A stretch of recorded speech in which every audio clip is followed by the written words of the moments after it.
सरकारी शाळा म्हटलं की अनेक जण नाकं मुरडतात, कारण डोळ्यासमोर उभी राहते ती सरकारी शाळांची झालेली दुरावस्था, अपुऱ्या सुविधा, शिक्षकांचा अभाव आणि शिक्षणाची घसरलेली गुणवत्ता। राज्यातल्या बहुतांश सरकारी शाळांमध्ये हे चित्र सध्या पाहायला मिळते। त्यामुळे सरकारी शाळांविषयी विद्यार्थ्यांच्या पालकांमध्ये अनास्थाच पाहायला मिळते।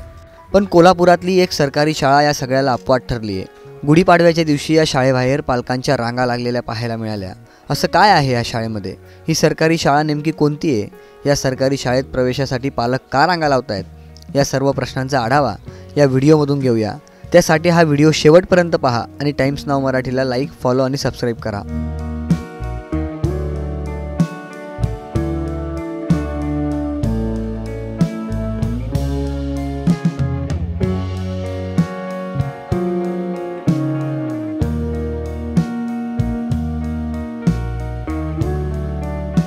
आपली मुलं चांगल्या शाळेत शिकावीत, शिक्षणाचा दर्जा उत्तम असावा, शाळेतलं वातावरण चांगलं असावं असे प्रत्येक विद्यार्थ्यांच्या पालकांना वाटतं।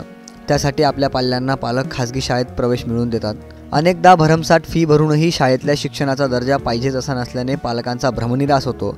तर अपुऱ्या सुविधा, शिक्षणाचा घसरलेला दर्जा, शिक्षकांच्या अभावामुळे पालक सरकारी शाळांकडे पाठ फिरवताना पाहायला मिळतात।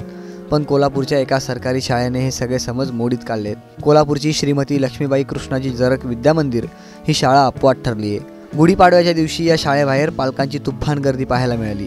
या शाळेत प्रवेश घेण्यासाठी पालक अक्षरशः पहाटे 3 वाजेपासून शाळेबाहेर रांगा लावताना दिसून आले।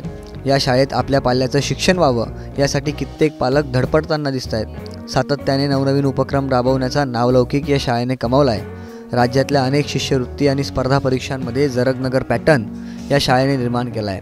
आजपर्यंत शाळेतले 300 पेक्षा जास्त विद्यार्थी शासकीय शिष्यवृत्ती परीक्षेच्या गुणवत्ता यादीत चमकलेत, तर दरवर्षी किमान 25 ते 30 विद्यार्थी गुणवत्ता यादीत झळकतात। 1994 मध्ये कोल्हापुरातल्या जरगनगर परिसरात या शाळेची स्थापना झाली। सुरुवातीला या शाळेत फक्त 42 विद्यार्थी होते। त्यानंतर हळूहळू शाळेने आपली एक खास ओळख निर्माण केली। सध्या या शाळेत बालवाडी ते इयत्ता 8वी पर्यंत 2250 विद्यार्थी शिकत आहेत। शाळेच्या 3 इमारती असून मुख्य इमारत ही 3 मजली आहे। या शाळेत एकूण 39 वर्गखोल्या आहेत, पण विद्यार्थ्यांचा वाढता ओघ पाहता आता या वर्गखोल्या कमी पडत असल्याचं सांगितलं जात आहे। त्यामुळे शाळा प्रशासन सकाळी आणि दुपारी अशा 2 सत्रात शाळा भरवते। सकाळी 7 ते संध्याकाळी 7 वाजेपर्यंत शाळा सुरू असते। विद्यार्थ्यांना शाळेत प्रशस्त वर्गखोल्या, बसण्यासाठी बेंच, लाईटची व्यवस्था, फॅन अशा सुविधा आहेत। त्यासोबत प्रशस्त लायब्ररी, ई लर्निंग, मुलामुलींसाठी स्वतंत्रपणे स्वच्छतागृह, पिण्यासाठी स्वच्छ पाण्याची सोय देखील शाळेत उपलब्ध आहे। दर्जेदार, गुणवत्तापूर्ण तसंच गोरगरीब विद्यार्थ्यांसाठी मोफत शिक्षण यामुळे शाळेने नावलौकिक मिळवला आहे। अनेक विद्यार्थी लांबून शिक्षणासाठी या शाळेत येतात। शिक्षण क्षेत्रातल्या अनेक तज्ज्ञ मंडळींनी सुद्धा या शाळेला भेट दिली असून इथल्या उपक्रमांचं कौतुक केलं आहे। राज्य सरकारतर्फे जाहीर करण्यात आलेल्या आदर्श शाळांमध्ये कोल्हापूरच्या जरगनगर विद्यामंदिरची निवड झाल्याची माहिती आहे। गुणवत्तेच्या जोरावर जरगनगर शाळेने खाजगी शाळेला सुद्धा मागे टाकलं आहे। राज्यभरात अशा अनेक सरकारी शाळा आहेत ज्यांची अवस्था अत्यंत दयनीय आहे। कोल्हापूरच्या जरगनगर शाळेचा आदर्श घेतला तर सर्वच सरकारी शाळांना अच्छे दिन येतील। तुम्हाला काय वाटतं? कमेंट करून नक्की सांगा।